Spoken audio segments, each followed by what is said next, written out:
Good morning friends, कैसे हैं आप लोग। मैं सीए विकास शर्मा आपका स्वागत करता हूं मेरे यूट्यूब चैनल सीए विकास शर्मा पर। फ्रेंड्स, आपके लिए मैं लाया हूं आज बहुत ही इंपॉर्टेंट अपडेट जो कि जीएसटी की तरफ से आया है आपकी न्यू रिटर्न्स को लेकर एंड एग्जिस्टिंग 3B एंड 1 के अपडेशंस को लेकर। तो जैसा कि आप लोग जानते हैं, लास्ट ईयर गवर्नमेंट प्लान कर रही थी कि जो आपकी एग्जिस्टिंग जीएसटीआर रिटर्न्स हैं उनको अमेंड करके जीएसटी न्यू रिटर्न का सिस्टम लेके आया जाए। तो यहाँ पर गवर्नमेंट की तरफ से ये चीज क्लियर कर दी गई है एक वेबिनार में कि उन्होंने नई जीएसटी रिटर्न्स के सिस्टम को डंप कर दिया है और वो एग्जिस्टिंग सिस्टम में ही कुछ मॉडिफिकेशन कर रहे हैं जिससे कि वो और ज्यादा बेटर हो सके।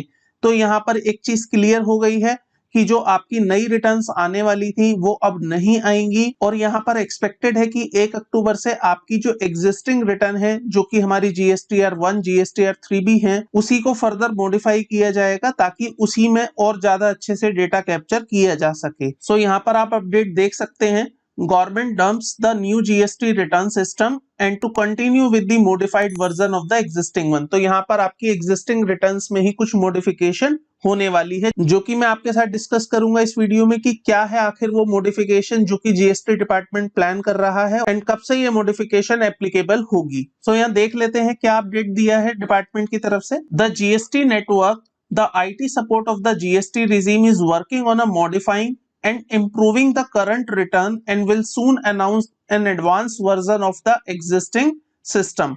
तो यहाँ पर एक चीज क्लियर कर दी गई है, जो आप अभी जीएसटीआर 3B भर रहे हैं, जीएसटीआर 1 भर रहे हैं, उसी के अंदर यहाँ पर कुछ अमेंडमेंट की जाएंगी, उसी को इम्प्रूव किया जाएगा, उसी में कुछ मॉडिफिकेशन की जाएगी और नई रिटर्न जो कि आने वाली थी जिसको कि हम नॉर्मल, सहज और सुगम के नाम से जानते थे वो यहाँ पर अब इंट्रोड्यूस नहीं की जाएंगी। सो यहाँ पर वो जो चेंज लेके आ रहे हैं वो कुछ इस तरह से है। They are going to introduce a new form GSTR 2B which, like the GSTR 2A, will have a detail of purchases of a company or a business with added information on a input tax credit. The existing GSTR 1 form which captures sales related information will be more detailed. The form GSTR 3B which gives the tax computation will be auto populated. So friends, मैं आपको यहाँ पर explain कर देता हूँ कि ये GSTR 2B क्यों इंट्रोड्यूस किया जा रहा है, इसकी क्या जरूरत है। तो सबसे पहले देख लेते हैं, हमारे प्रेजेंट सिनेरियो में हम 2 रिटर्न्स फाइल किया करते हैं जिसमें एक होता है जीएसटीआर 3B। तो 3B के अंदर जो हम अपना टैक्स दिखाते हैं और जो हम अपना आईटीसी दिखाते हैं वो अभी हम मैनुअल बेसिस पर दिखाते हैं। इट मींस मेरे पास जो भी आईटीसी आता है मैं उसे मैनुअली वहां पर फीड करता हूं। अब प्रॉब्लम क्या है, ऐसे में आपके ऊपर कोई कंट्रोल नहीं है कि आप आईटीसी कितना क्लेम कर रहे हैं और कैसे क्लेम कर रहे हैं। ऑल्दो आपके 2A में आईटीसी रिफ्लेक्ट होता है, लेकिन वहां पर जो आपका आईटीसी रिफ्लेक्ट होता है जरूरी नहीं है कि आप केवल वही आईटीसी अपना 3B में क्लेम करें। तो यहाँ पर गवर्नमेंट प्लान कर रही है जीएसटीआर 2B इंट्रोड्यूस करने की, जिसमें कुछ इस तरह से फ्लो आएगा कि जैसे ही आपके 2A में कोई क्रेडिट रिफ्लेक्ट होगा वो ऑटोमेटिकली जीएसटीआर 2B में चला जाएगा और ये जीएसटीआर 2B वाला क्रेडिट आपके जीएसटीआर 3B में ऑटोमेटिक चला जाएगा, जिसके बाद आप हो सकता है कि जब आप जीएसटीआर 3B फाइल करें तो उसमें आईटीसी वाला जो टेबल है वो आपका नॉन एडिटेबल हो जाए, वहां पर आप कोई इंफॉर्मेशन मैन्युअली एंटर ना कर पाए और जो भी आपका क्रेडिट जीएसटीआर 2B में रिफ्लेक्ट होगा वो सेम का सेम क्रेडिट आपका जीएसटीआर 3B में रिफ्लेक्ट होने लगेगा और आप मैन्युअली उसमें कोई एंट्री नहीं कर पाएंगे। सो इसलिए इन्होंने यहाँ पर ये मेंशन किया है, the form GSTR 3B which gives the tax computation will be auto populated।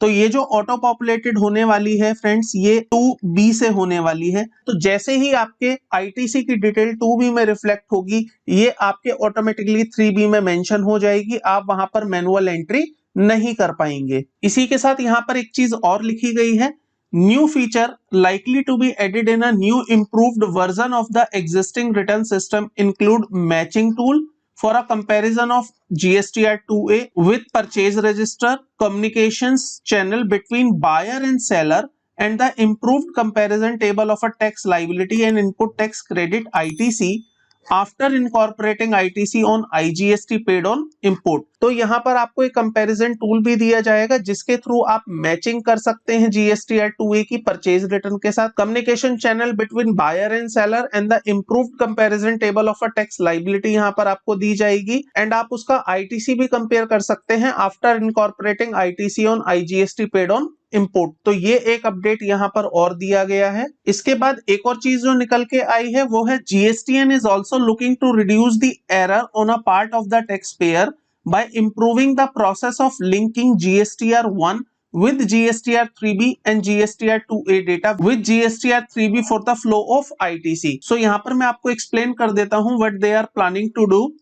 ये कह रहे हैं कि जब आप अपनी GSTR 1 भरते हैं और GSTR 3B भरते हैं तो उन दोनों का आपस में कोई लिंक नहीं है। मतलब आपने अगर कोई डेटा GSTR 1 में भरा है तो उसका डेटा आपको GSTR 3B में ऑटोमेटिक नहीं दिखाई देता।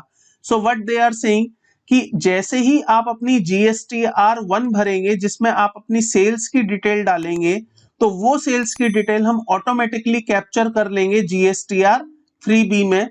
तो जैसे ही आपकी ये डिटेल GSTR 3B में आ जाएगी तो आपको आउटवर्ड सप्लाई वाला जो टेबल मैनुअली भरना होता है उसे भी आप मैनुअली नहीं भर पाएंगे बिकॉज वो आपका लिंक हो जाएगा GSTR 1 से। लेकिन प्रैक्टिकली यहाँ पर एक चैलेंज आएगा उन लोगों के लिए जो अपनी GSTR 1 क्वार्टरली फाइल किया करते हैं, क्योंकि GSTR 3B आपको मंथली भरना है जबकि GSTR 1 अगर आपने क्वार्टरली भरा तो उस केस में या तो आपको GSTR 3B भी क्वार्टरली करना पड़ेगा या आपको GSTR 1 मंथली भरना पड़ेगा। तो यहाँ पर जो मैं समझ पा रहा हूं वो डिपार्टमेंट कुछ इस तरह की इंस्ट्रक्शन दे सकता है कि आप GSTR 1 भले ही क्वार्टरली सबमिट करें लेकिन आप उसमें अपना डेटा मंथली एंटर करके रखें ताकि बायर के 2A में वो इनवॉइसेस रिफ्लेक्ट हो जाएं जिससे कि वो 2B में रिफ्लेक्ट हो जाएं, देन उसको आईटीसी मिलने में कोई प्रॉब्लम ना आए। और साथ ही साथ अगर आप अपना GSTR 1 मंथली एंटर कर देंगे तो आपका जो 3B है उसमें भी इंफॉर्मेशन कैप्चर हो जाएंगी जिसके थ्रू आप अपनी GSTR 3B फाइल कर पाएंगे। सो यहाँ पर एक्सपेक्टेड है कि 1 अक्टूबर 2020 से ये पूरा सिस्टम एनेबल हो जाएगा। इन रिटर्न्स का ये सिस्टम इंप्रूव कर दिया जाएगा जिसके बाद हो सकता है आप अपनी GSTR 3B में मैनुअल एंट्री ना कर पाए आईटीसी वाले टेबल में और आउटपुट सप्लाई वाले टेबल में, क्योंकि आपका आउटपुट सप्लाई लिंक होने वाला है GSTR 1 से और इनपुट वाला जो टेबल है वो आपका लिंक होने वाला है GSTR 2B से। और 2B में जो इंफॉर्मेशन आएंगी वो आपके 2A से उठ के आएंगी। सो 2B में जो भी आपकी इंफॉर्मेशन दिख रही है वही पूरा का पूरा आईटीसी आपके 3B में ऑटोमेटिकली कैप्चर हो जाएगा। इसके बाद एक अपडेट और आया है उसको देख लेते हैं।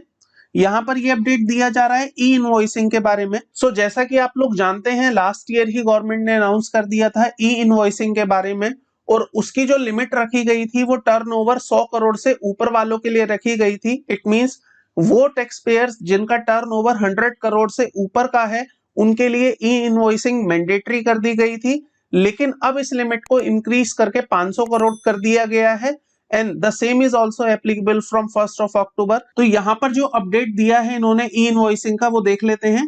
E-invoicing, a form of electronically authenticated invoices, will be implemented from 1st of October only for a businesses with turnover of rupee 500 crore or more. Earlier, it was planned to implement e-invoicing for a businesses with turnover of rupee 100 crore or more in a year। तो यहाँ पर ये update दिया जा रहा है कि पहले जो हम 100 करोड़ से ऊपर वालों के लिए ई इनवॉइसिंग मैंडेटरी कर रहे थे अब वो हमने 500 करोड़ से ऊपर वालों के लिए मैंडेटरी कर दिया है और 1 अक्टूबर से ये एप्लीकेबल हो जाएगा। सो फ्रेंड्स, ये थे कुछ अपडेट जो जीएसटी की तरफ से एक वेबिनार में आए थे जो मैंने आपके साथ शेयर किए। आई होप आपको ये अपडेट समझ आ गए होंगे कि किस तरह के चेंजेस डिपार्टमेंट की तरफ से किए जा रहे हैं एंड आपको पता चल गया होगा कि जो नया सिस्टम रिटर्न्स का जीएसटी में आने वाला था वो डंप हो गया है। अब वो सिस्टम इंट्रोड्यूस नहीं किया जाएगा, रादर आपकी जो एग्जिस्टिंग रिटर्न्स हैं GSTR 1 एंड GSTR 3B उसी को कुछ इंप्रूव किया जाएगा ताकि आप उसमें कोई एरर ना कर पाए। ताकि आप उसमें डेलिबरेटली कुछ आईटीसी फालतू क्लेम ना कर पाए। सो आई होप आपको ये वीडियो पसंद आई होगी। अगर आपको वीडियो पसंद आई है तो प्लीज वीडियो को लाइक करिएगा, चैनल को सब्सक्राइब कर लीजिएगा, साथ में बेल आइकन को भी प्रेस कर दीजिएगा ताकि आपको मेरे द्वारा लाई गई लेटेस्ट वीडियोस की नोटिफिकेशन मिलती रहे। आज की वीडियो में केवल इतना ही था। जल्द ही मिलता हूं एक नई वीडियो के साथ, नए टॉपिक के साथ। तब तक के लिए थैंक यू, बाय बाय।